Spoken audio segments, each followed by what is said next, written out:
are back right here on Tariq Elite Radio, and I am your gracious host, Mr. Tariq Elite Nasheed. Don't forget, family, go to TariqElite.com and get all those fly, fresh shirts and all that good stuff.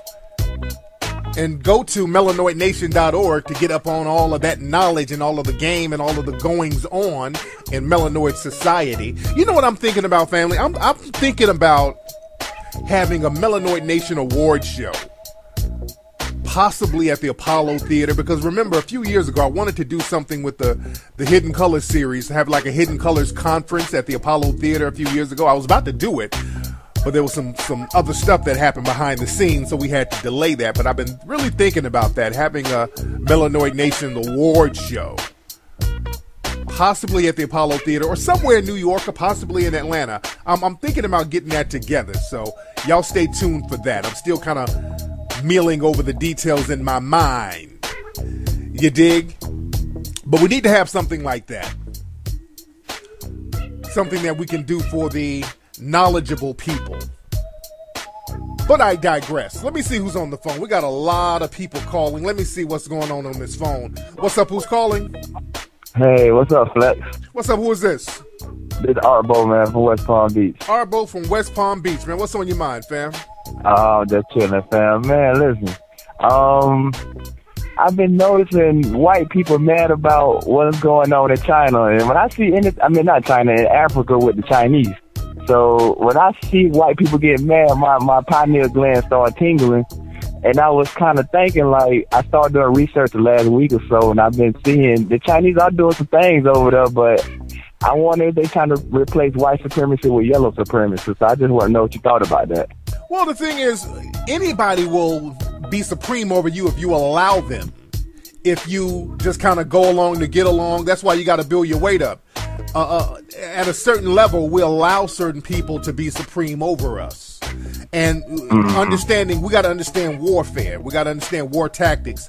When you get up with an ally, make sure you don't let that ally get into a situation where they dominate you. We got to know how to utilize our allies. And that's what our African brothers need to be doing. They shouldn't let Africa become basically a Chinese satellite, basically. Yeah.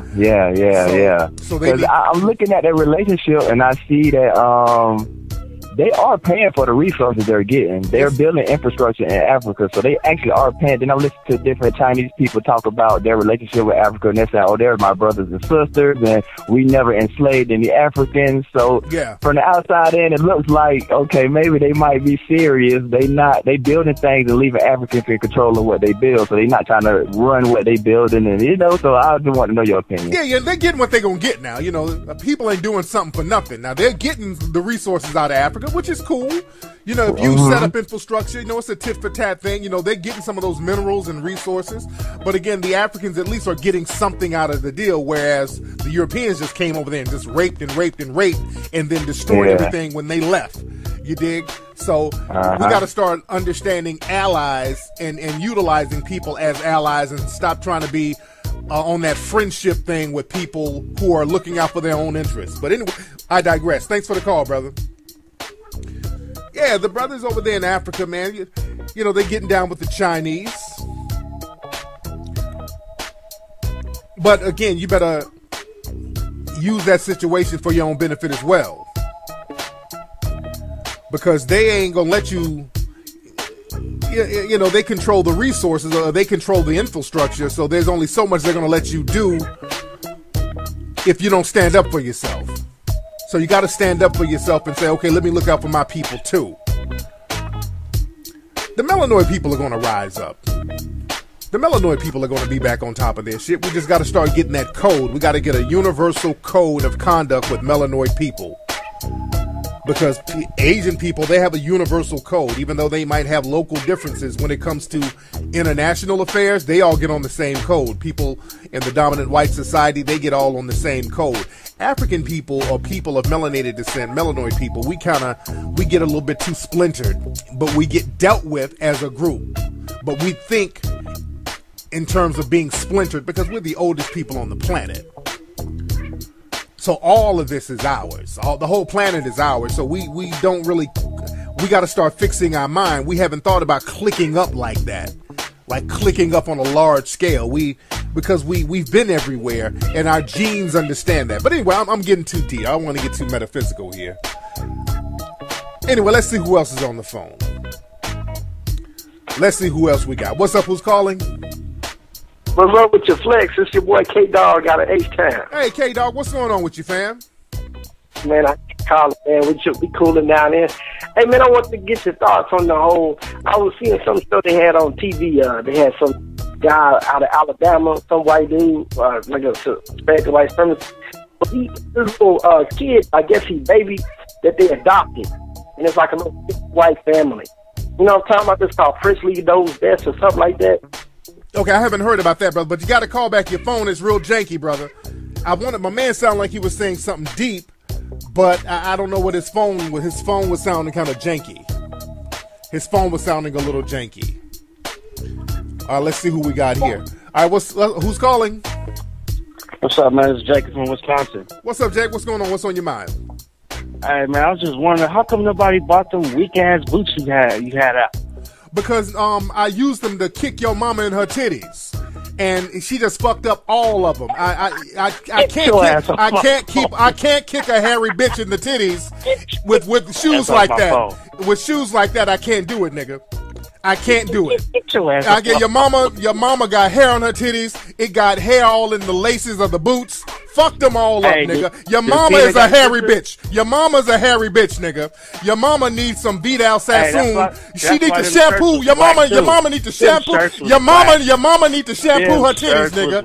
Because your mama put titty milk on them. Your mama put titty milk on them, nigga. Your mama put titty milk on them, nigga. Now get your bitch ass off the phone, you hoe ass nigga. That's why you're calling up. Hey, nigga. Get out of here, you damn nigga. There you go. All right. Anyway.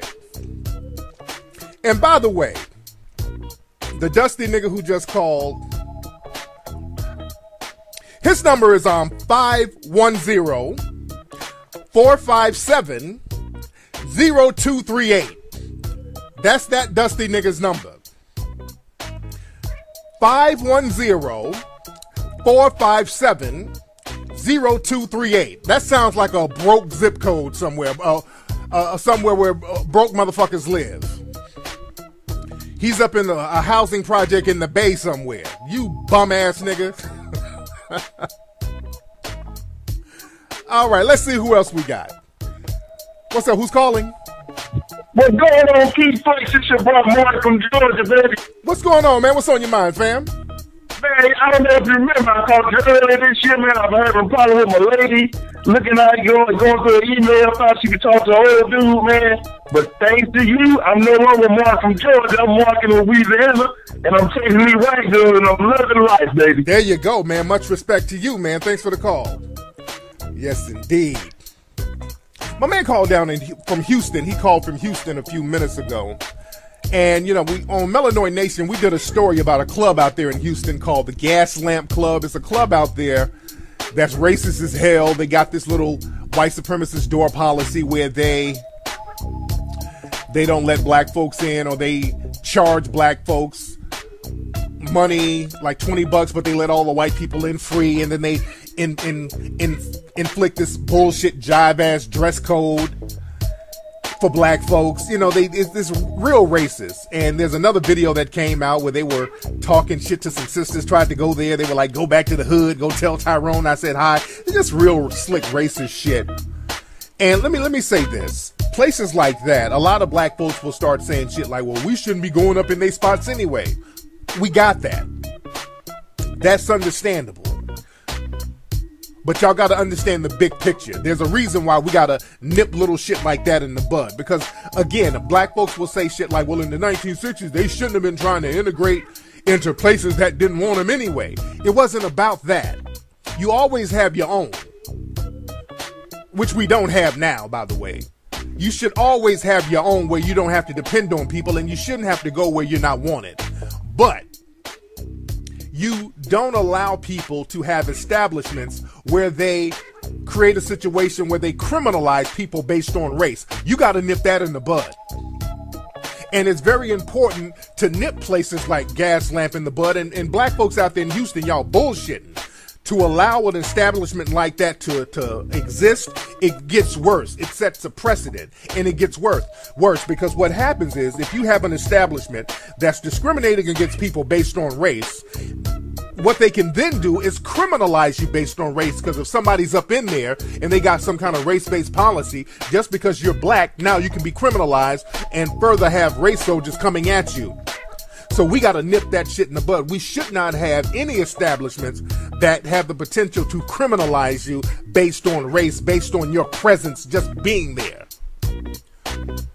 Not in policy, not in code at all. That shit should be nipped in the bud.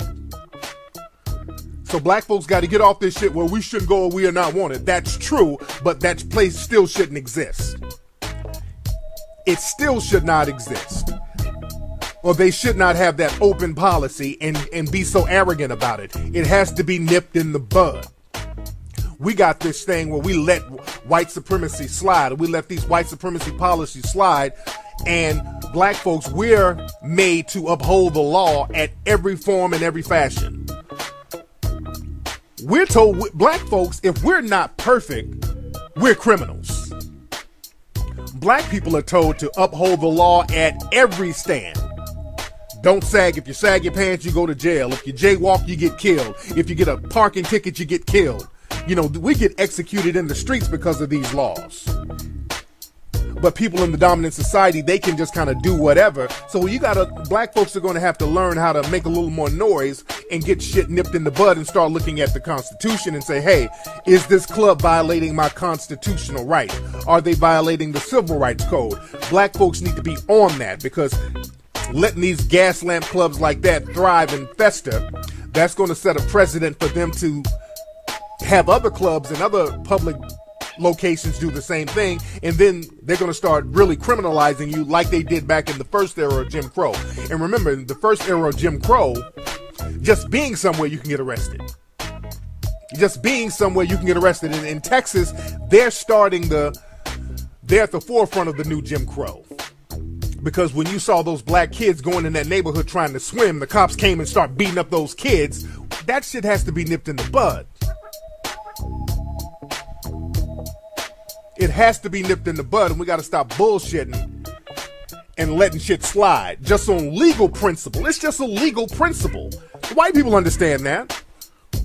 You look at some of those videos of the Hebrew Israelites up in New York. Now, you may agree with some of the stuff they say. Some of the stuff you might not. A lot of the shit I do agree with. Some of the shit I don't. Some of it is just real over the top. But, they got a right to say what they have to say. And a lot of times when they're on the streets in New York or whatever, so white supremacists, they'll come by, the suspected white supremacists, and they'll just try to kind of disrupt them and say, hey, you people are in my way. I got a right to walk down this street. Now, the white supremacists can just walk around them. But the white supremacists, they understand. They're not going to let these black people set a precedent where they're going to deny people in the dominant white society access to where they want to go. That's why the white people be out there yelling at those dudes. How dare you yell at me like this? And they be going off on white people. They're like, how dare you block my path on the sidewalk and you're yelling at me.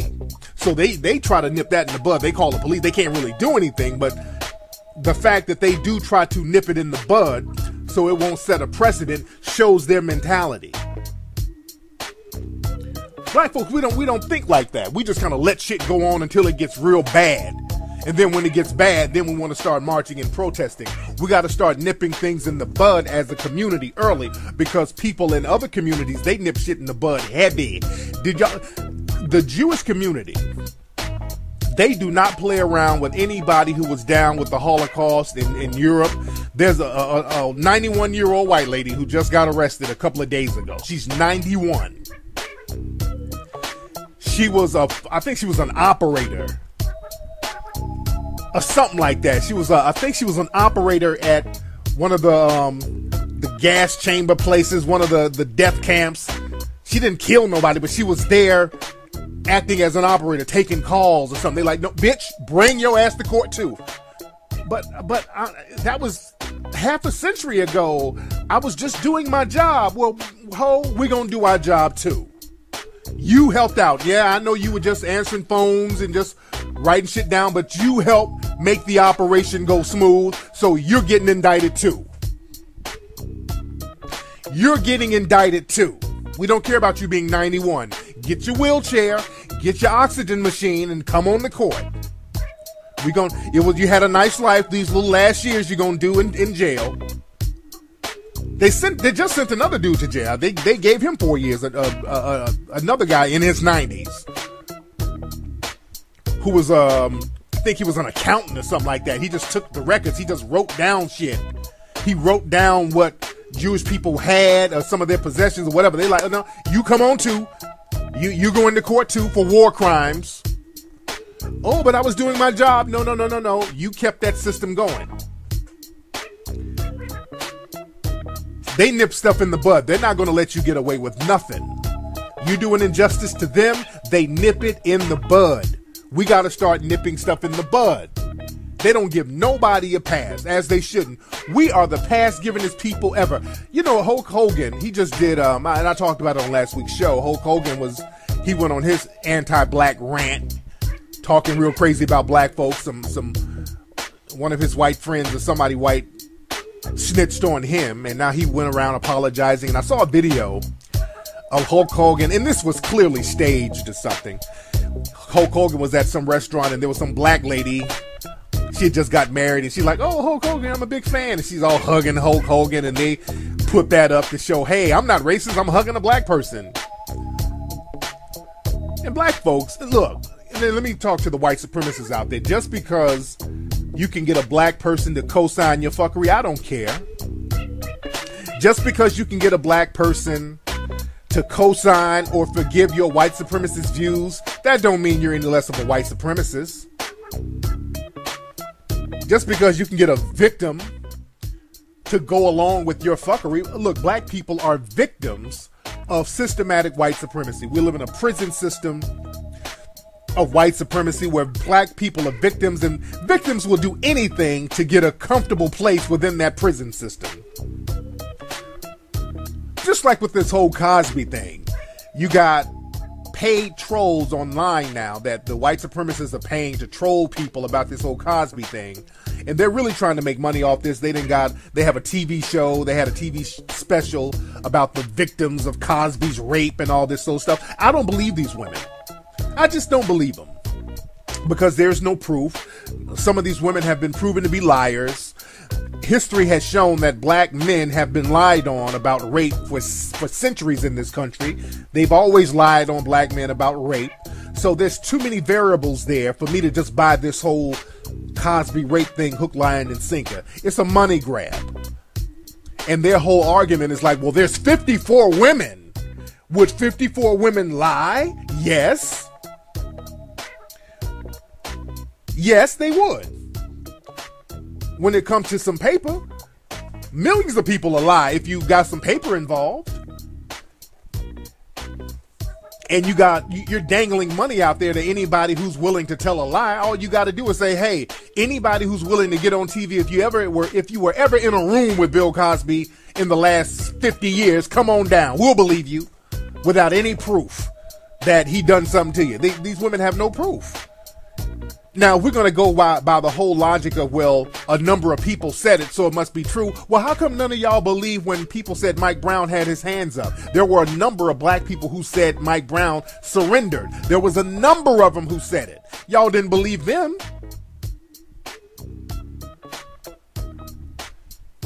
It's all about white being right. And just like Neely Fuller said, the white supremacists say their logic is based on I say so.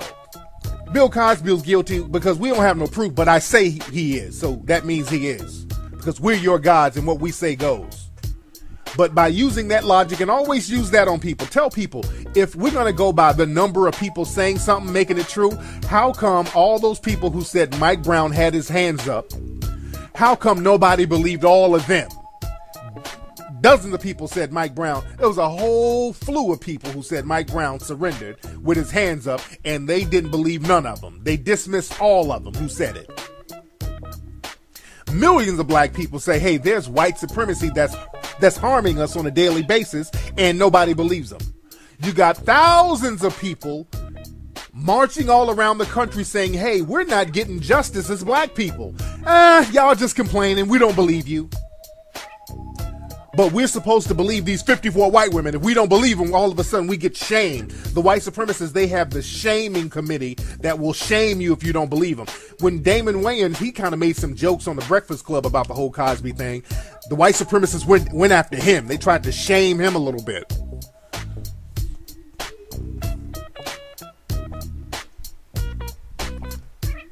So that's the thing.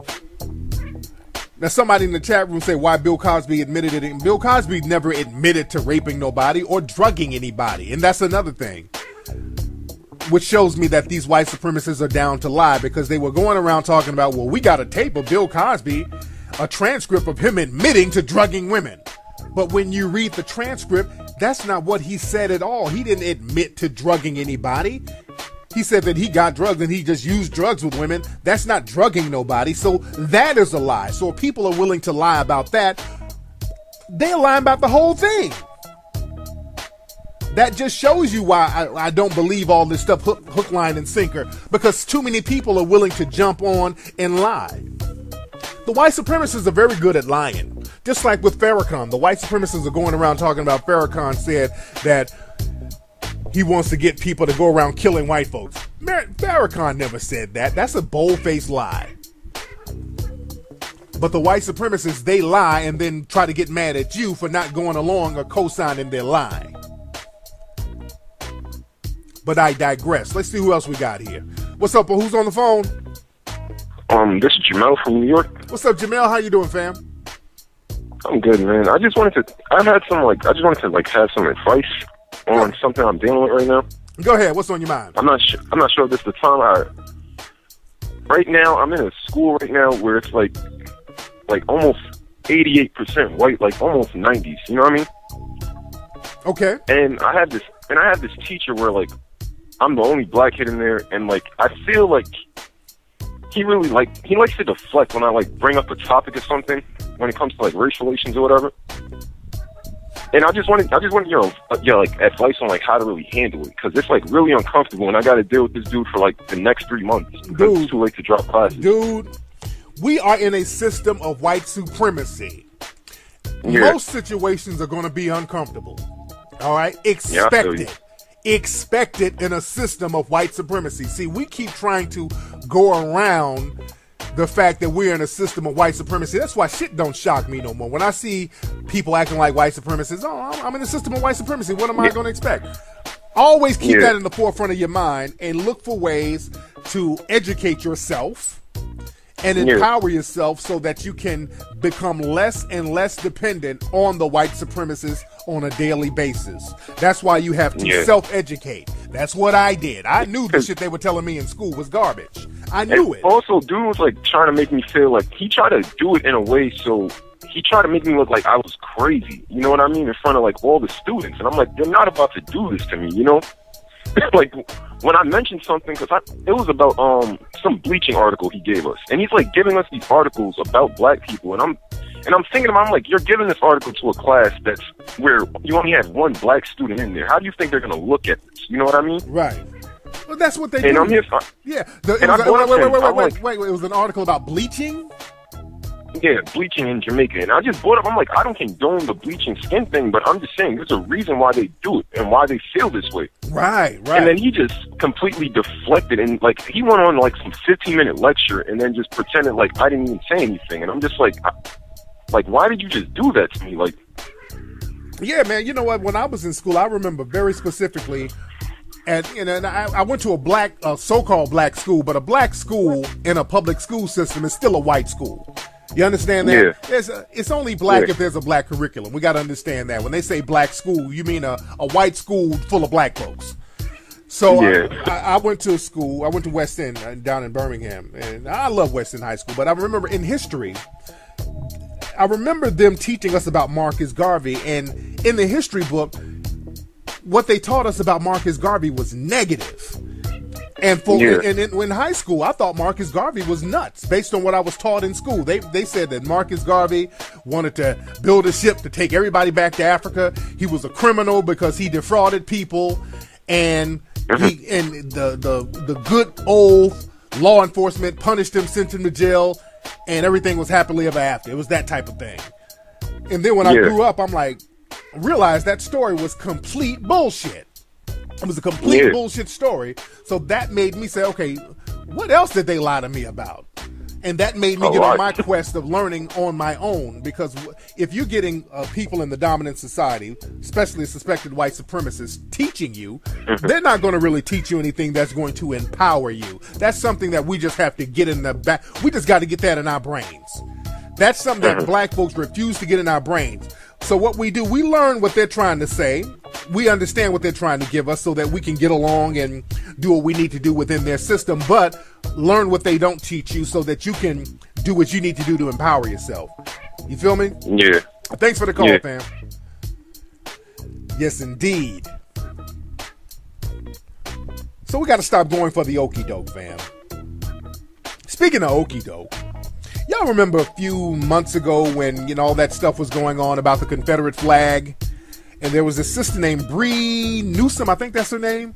What's the sister's name who climbed the pole up in South Carolina? They did that whole stage thing. She went up there, climbed the pole, and took the flag down. It was a whole symbolic gesture.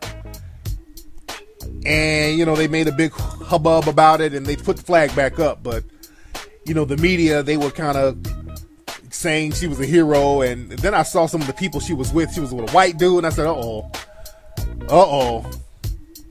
I said, okay, let's wait and see what goes down with this, because this is, and I said this a few months ago, I said, look, with this whole thing, it looks like they're about to make her a hero, and then when they give her the microphone, she's going to start talking about women's issues. They're going to deflect from white supremacy and start talking about women's issues. And somebody sent me a video yesterday of her. She was on the Russia Today news channel, talking about black women's role in civil rights, and I said, oh wow, I'm not shocked. Just like clockwork, they're gonna try to deflect into a gender issue. These people, man, the white supremacists are orchestrating that, and I'm not blaming Bree. I'm not blaming her, but I could see what they were going to have her do a mile away. I could see what they were going to have her do. I knew she was going to do that.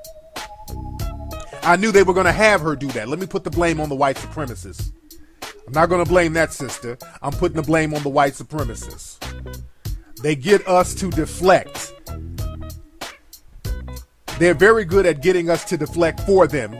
The white supremacists are the ones that's orchestrating things from behind. And again, they turn things into a gender issue. What happens is we start taking the focus off white supremacy. We start talking about women's issues and gay issues that happened in the 60s. Remember, man, the Black Panthers, they got co-opted by some gay organizations. Like Hewitt P. Newton and all these people, they started getting funding from these gay groups. And these gay groups started to latch on to the Black Panthers, and the Black Panthers were co-signing these groups, and they just took that momentum and ran with it. This is why people are talking all this stuff about the trans community and Caitlyn Jenner. They latching that on to all this stuff that's happening to black people. There's a movie that's coming out too that's latching on to all of the protests and all that they're going to capitalize off of. I think it's called Stonewall. Now, this is a movie about gay liberation. It was about a riot that happened in New York in 1969. And when you look at the commercials, they show all these gay people rioting and the cops beating them up and the cops fighting them, trying to tie that into what's happening to black folks. Again, they're trying to dissipate the attention off white supremacy and making it seem like a police brutality thing. This is not about police brutality. This is about white supremacists. But this is the thing. This whole Stonewall movie, for those who don't know the real deal about this, Stonewall was, and I think that's the name of it, because sometimes I be saying the names of stuff and I don't have it right, but Stonewall was a club in New York City in the 1960s and 70s. And it was mafia owned. Remember, in New York, y'all got the mafia owned a lot of shit in New York back in the 60s, early 70s. The mafia owned a lot of shit around the country. But the mafia had this gay club. They owned this gay club, and they used to have a lot of illegal shit going on in this club. I think it was in Greenwich Village, somewhere like that, and they were serving liquor. They didn't have a liquor license, but they were serving liquor. They had prostitution going on in there. They were selling illegal. It was just a lot of illegal shit going on there. And it got raided one night, and when the club got raided, people started going in on the cops, and the gay people started fighting the cops, and they start beating up the gay people. So they look at that as some type of gay civil rights movement. But the thing is, that Stonewall situation, it was the police going into a situation that was illegal. So you're trying to compare something that was illegal to black people getting their asses whooped trying to go to school, or black people getting their asses whooped trying to get a cup of coffee, black people getting their asses whooped trying to go swimming. You dig? So again, they're trying to tie that Stonewall thing into our movement now. I'm telling y'all, that's what I'm telling y'all now. They're going to start doing that heavy. They're going to start comparing. They're going to use that Stonewall thing, and when they promote it, they're just starting to promote it, but they're going to start tying that into Black Lives Matter and all. They're going to start tying that in. I'm telling y'all now, they're going to do it. I'm telling y'all now, they're going to do it. Let me see who's on the phone. What's up? Who's calling? Yo, Tariq. Yes, sir. Yo, man, I've been listening for a long time, man. Big fan of your work, man. Yes, sir. Just wanted to give you that props. But yeah, man, I know you've been talking about just kind of like coding up and whatnot. I just wanted to get your thoughts on the Justice for Us March in D.C. With Louis Farrakhan coming up October 10th. Yeah, I'll be there. Yeah, I'm definitely going to be out there. Yeah, me and the squad, we're going to be out there. Now, I want to see what the minister have to say. And I want to be out there vibing with brothers and sisters out there, too. So that's going to be a good vibing, networking event. So I'm definitely going to be out there. And hopefully we get a good spirit going on. And it's going to be good to be around a lot of melanated people that's not on some bullshit, and a bunch of people who are not co-opted by the white supremacists. Because whenever you see all these marches and protesters out here, a lot of these people are undercover agents. A lot of these people are co-opted by the white supremacists to go out there and be on that bullshit. So it's going to be good to go out here and see what's going on. So I'm going. Okay. Thanks for the call, brother. All right. Did y'all see the Emmys the other day? And our sister Viola Davis, the great actress, she did a speech. Wonderful speech. She did a phenomenal speech. I should see if I could find the speech. Let me see if I could find the speech real quick, because she did a wonderful speech at the Emmys. And what happened is it was another white actress kind of hated on her speech a little bit. Let me see. I think this is it right here. All right, this is it right here. Hold on one second. Let me play this. I just looked it up on YouTube. And, you know, I hate looking stuff up on YouTube on the fly, because it could be somebody bait viewing a video. You can look up Viola Davis and it'd be some ashy fuckhead like, what up, everybody? Viola Davis did a speech, everybody. I was pulling for Chandler. Okay, where's the speech? Okay, that's a corny joke. How to Get Away with Murder. Okay, hold on. This is the first Emmy win and nomination for Viola Davis, okay, who is a graduate of Juilliard. Okay, I'm playing the speech now. The audio is a little janky. Hold on. All right, here it is.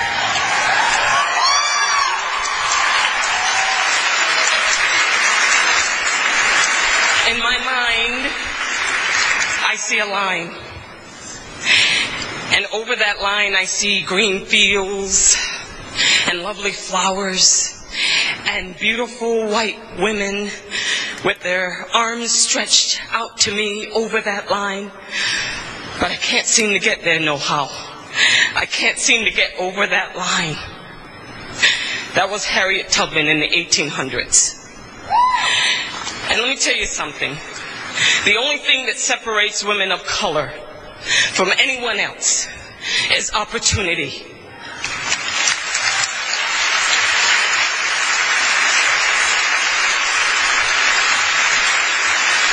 You cannot win an Emmy for roles that are simply not there. So hey, y'all listen, the audience, they're very reluctant because she's saying some real shit. She's like, hey, man, I shouldn't be the first black woman to win an Emmy in this category. You know, goddamn. And she's saying some real shit. To all the writers, the awesome people that are Ben Sherwood, Paul Lee, Peter Nowak, Shonda Rhimes, people who have redefined what it means to be beautiful, to be sexy, to be a leading woman, to be black. And to the Taraji P. Hensons, the Kerry Washingtons, the Halle Berrys, the Nicole Beharies, the Megan Goods, to Gabrielle Union, thank you for taking us over that line. Thank you for the Television Academy. Thank you. There you go. So great speech, man. Real sweet to the point, man. That sister said some real shit. She gave props to all the other black actresses who are working hard and just not really getting their just due. And she tied in like a speech from Harriet Tubman. Very brave speech. And she said, hey, look, you know, more of us would win these things. Y'all don't give us no real good roles. We playing maids and butlers. I mean, goddamn. We got to work 3 times as hard to get recognized. And she's like, look, I'm a great actress, but there's other great black actresses who should be recognized too. Very brave speech by that sister. My hat goes off to her. My hat goes off to that sister. And then let me say this on a side note. We got our sisters being brave, saying what needs to be said. And these are black female entertainers who will get out there and say what needs to be said. And you got the black male entertainers hopping out here, getting on the goddamn coon train every chance they get. Stephen A. Smith, Richard Sherman, all these dudes who, the minute you put a microphone in their face, what about black on black crime? The sisters are out here representing, and all the black male entertainers and athletes are cooning it up.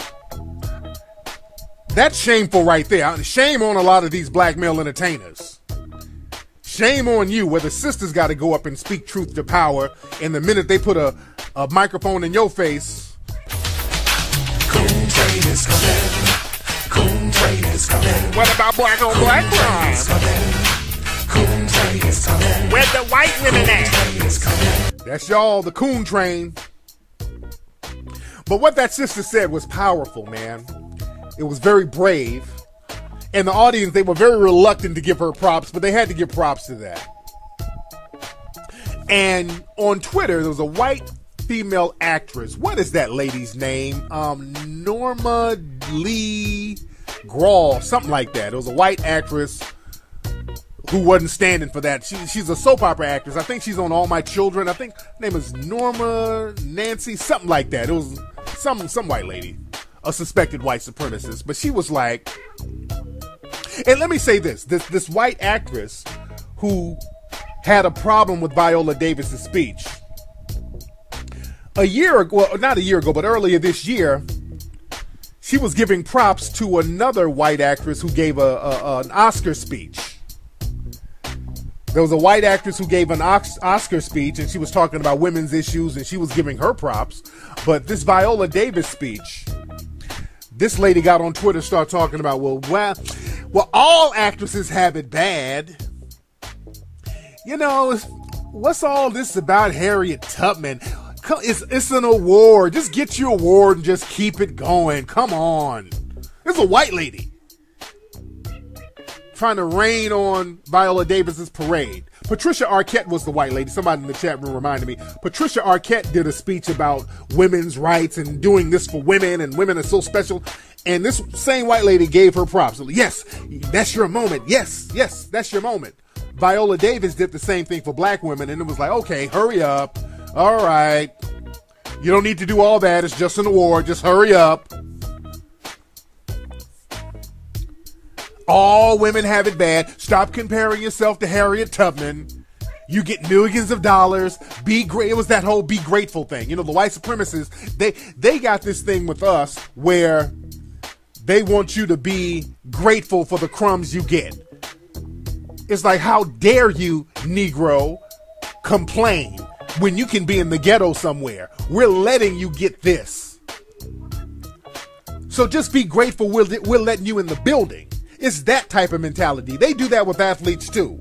You always hear this stuff about athletes being ungrateful. They do that same thing with Floyd Mayweather. Oh, he's arrogant. They always say that shit about black entertainers. Oh, this black guy, why is he complaining? He's getting $45 million. He should be grateful. Well, he's making the money. He's running the touchdowns and making all the money, or getting the sponsorships and making people watch, but he should be grateful. They got that whole slave owner thing. Nancy Lee Grawn. I can't pronounce her last name. I think it's Grawn. But these white supremacists are getting very bold.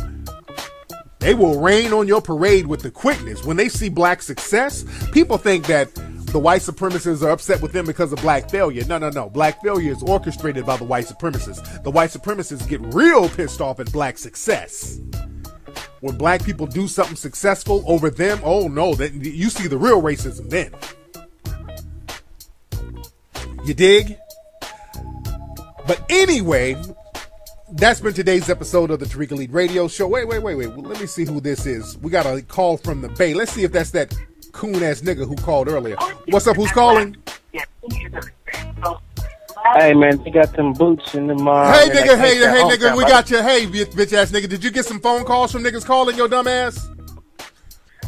Did you get some phone calls? Hold on.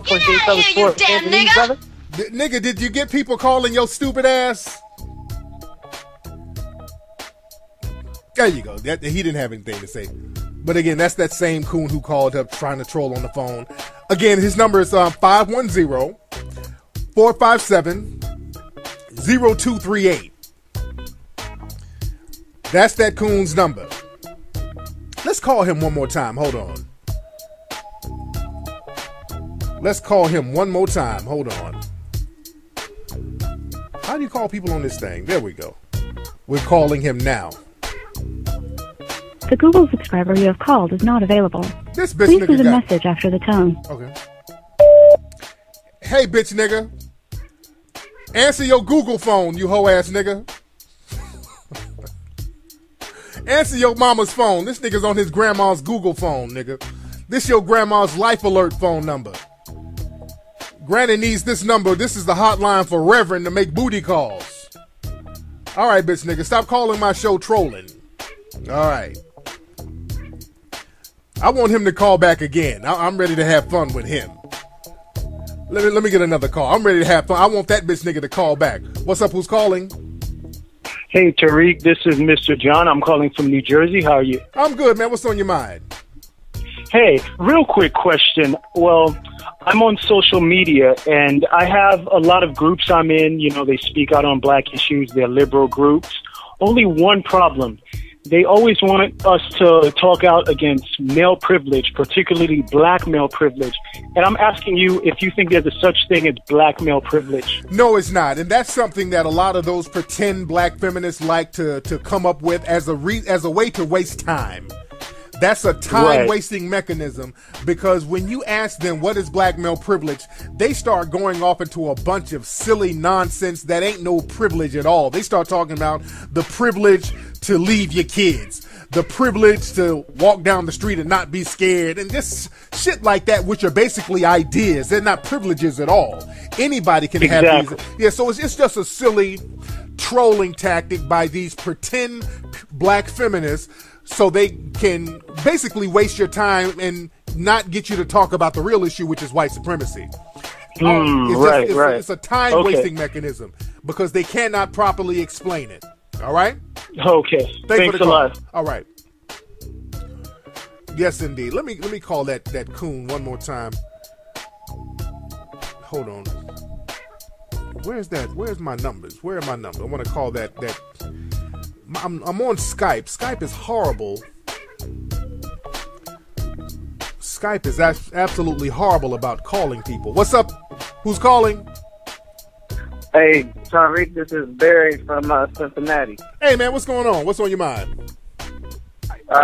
Man, I just got a comment and just one question. I got a real deep question. See, look, I've been going through, like, a lot of stuff these past, like, month and a half.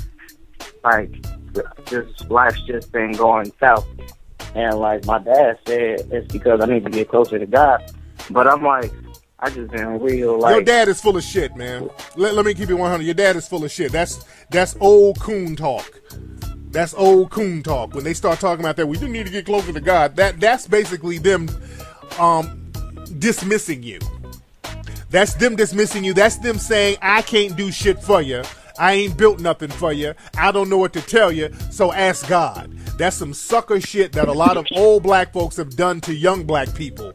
You dismiss them by telling them to find God. That's old coon Bama shit that black folks need to get off of and start giving these young people some tangible things to do and some tangible things that they can go out and utilize so they can empower themselves. Basically, a lot of these older niggas out here, they done went out and got good jobs under white folks, and they're comfortable, but ain't no more good jobs that the white folks are giving out now. So they're just telling you, just go pray on it. That's lazy, and that's treasonous to our children. This is why black folks got to get out here and start building something for these kids, build something for the youth, instead of just getting out here reprimanding them, pointing your finger, telling them to pull their pants up and get closer to God, while the white supremacists are out here trying to slaughter them. That's very cowardly and shameful on the behalf of a lot of older black folks. You feel me?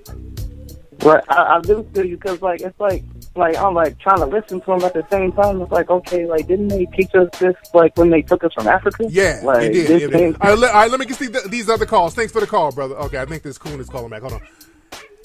Hey, bitch nigga. Hey, bitch nigga. What up, everybody? It's your boy. Hold on. Got him. Got him. That was for you, nigga. All right. Anyway, y'all, that's been today's episode of the Tariq Elite Radio Show. And one more time. One more time. Presidential candidate Barack Obama, and we've asked our viewers that? to submit some questions for the Senate. My bad. Hold on. The Google subscriber you have called is not available. Please leave a message after the tone. Oh, because some came in the mail today. These nuts. Got him. Got him. There you go. I played these nuts for that nigga. All right. Anyway, y'all, that's been today's episode of the show. That's been today's episode of the show. Oh, the dude who called, his name is Tim Angelou. What's up, Tim Angelou? From St. Charles Street in Oakland.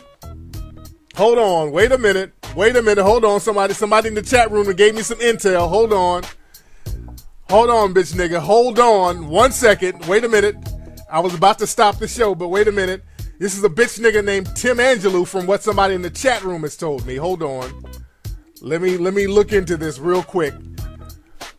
Let me look into this before I go. Wait a minute. Tim Angelou from Oakland on South Charles Street. I wish I could find a picture of this nigga. Man, let me find a picture on Tim Angelou so we can put it on Ustream.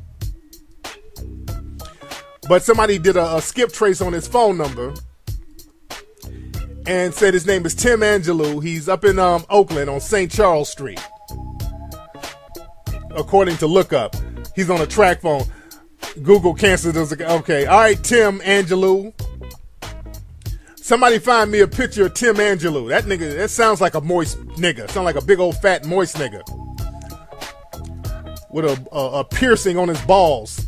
Find me a picture of that nigga. Anyway, let me get off here. I got things to do, fam. But that's been today's show. Go to TariqElite.com. Go to what else? TariqRadio.com to get my lectures, the Code of Conduct tour.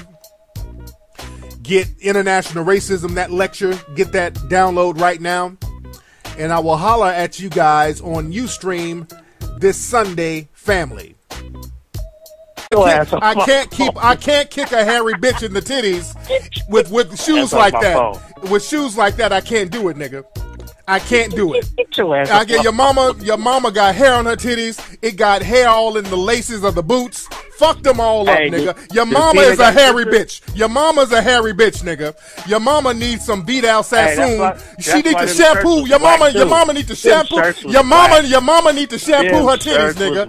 Because your mama put titty milk on them. Your mama put titty milk on them, nigga. Your mama put titty milk on them, nigga. Now get your bitch ass off the phone, you hoe ass nigga. That's why you're calling up. Hey, nigga. Get out of here, you damn nigga! There you go. All right. Anyway. And by the way, the dusty nigga who just called, his number is on 510-457-0238. That's that dusty nigga's number. 510-457-0238. That sounds like a broke zip code somewhere. Somewhere where broke motherfuckers live. He's up in a housing project in the Bay somewhere. You bum ass nigga. All right, let's see who else we got. What's up? Who's calling?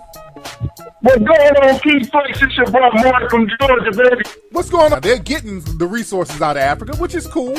You know, if you set up infrastructure, you know, it's a tit for tat thing. You know, they're getting some of those minerals and resources. But again, the Africans at least are getting something out of the deal, whereas the Europeans just came over there and just raped and then destroyed everything when they left.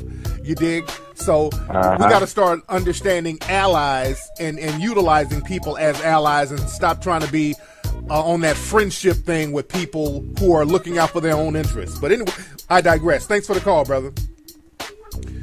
Yeah, the brothers over there in Africa, man, you know, they're getting down with the Chinese. But again, you better use that situation for your own benefit as well. Because they ain't gonna let you, you know, they control the resources, or they control the infrastructure, so there's only so much they're gonna let you do if you don't stand up for yourself. So you got to stand up for yourself and say, okay, let me look out for my people too. The Melanoid people are going to rise up. The Melanoid people are going to be back on top of their shit. We just got to start getting that code. We got to get a universal code of conduct with Melanoid people. Because Asian people, they have a universal code. Even though they might have local differences when it comes to international affairs, they all get on the same code. People in the dominant white society, they get all on the same code.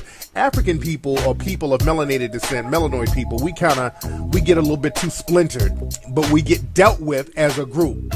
But we think in terms of being splintered because we're the oldest people on the planet.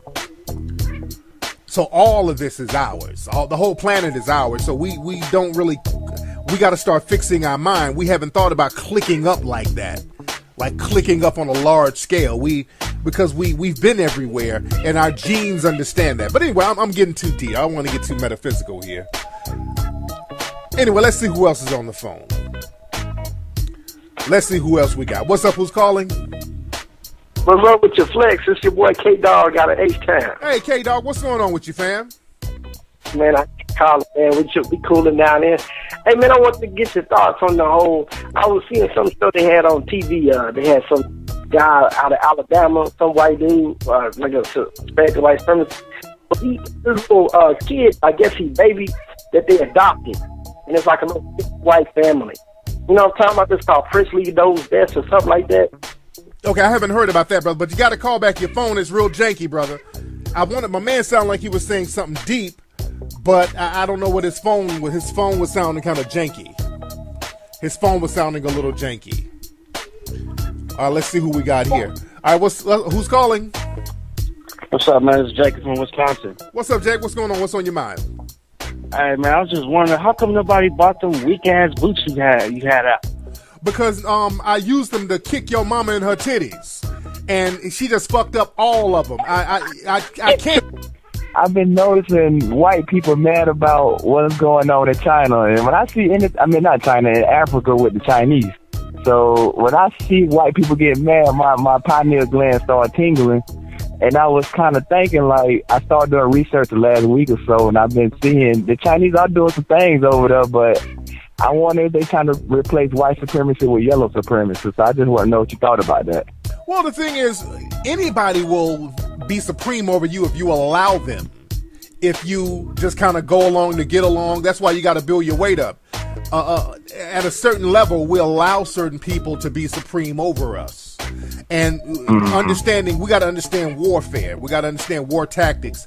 When you get up with an ally, make sure you don't let that ally get into a situation where they dominate you. We got to know how to utilize our allies. And that's what our African brothers need to be doing.